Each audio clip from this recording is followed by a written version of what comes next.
Fanatisme berlebihan dapat menimbulkan berbagai dampak negatif, baik bagi diri sendiri, orang lain, maupun bangsa dan negara.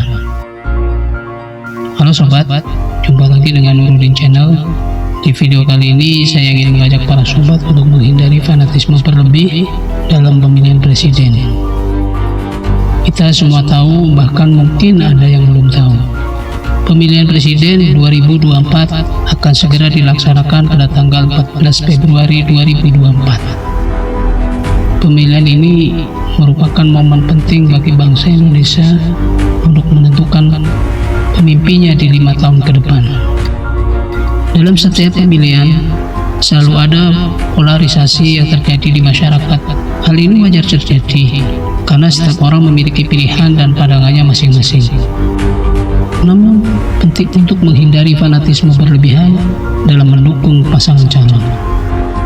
Fanatisme berlebihan dapat menimbulkan berbagai dampak negatif, baik bagi diri sendiri, orang lain, maupun bangsa dan negara. Dampak negatif tersebut antara lain: yang pertama, menyebabkan perpecahan di masyarakat.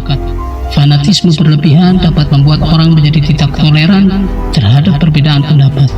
Hal ini dapat menyebabkan perpecahan di masyarakat yang dapat membahayakan keutuhan bangsa. Yang kedua, dampak negatif tersebut menyebabkan konflik sosial. Fanatisme berlebihan dapat membuat orang menjadi mudah terprovokasi. Hal ini dapat menyebabkan konflik sosial yang dapat menimbulkan kerugian material dan korban jiwa. Yang ketiga, dampak negatif dapat mencederai demokrasi.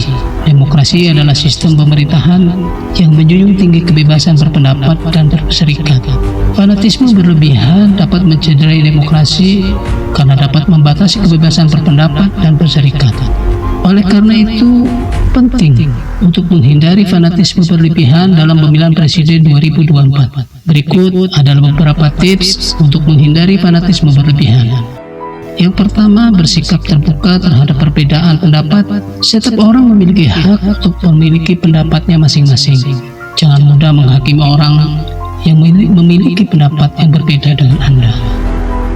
Yang kedua, bacalah informasi dari berbagai sumber. Jangan hanya membaca informasi dari satu sumber saja. Dengan membaca informasi dari berbagai sumber, Anda dapat membentuk pendapat yang lebih objektif.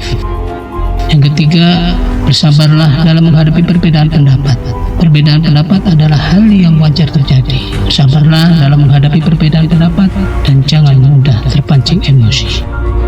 Buat apa kita selaku masyarakat biasa terlalu fanatik terhadap paslon capres dan cawapres kita?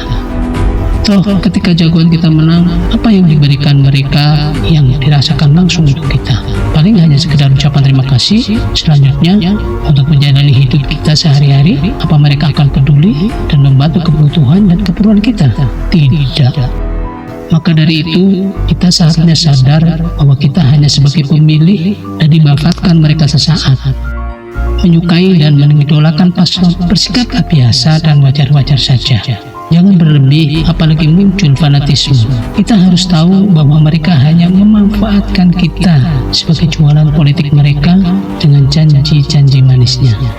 Pemilihan presiden adalah momen penting bagi bangsa Indonesia, dan itu sudah menjadi agenda rutin 5 tahunan. Maka mari kita gunakan momen ini untuk memilih pemimpin yang terbaik bagi bangsa dan negara kita dengan menghindari fanatisme berlebihan. Karena pada hakikatnya kedamaian dan persatuan jauh lebih penting dari segalanya. Semoga informasi ini bermanfaat buat sobat semua. Kalau kalian suka dengan channel ini, jangan lupa untuk subscribe dan klik loncengnya. Salam sejahtera selalu.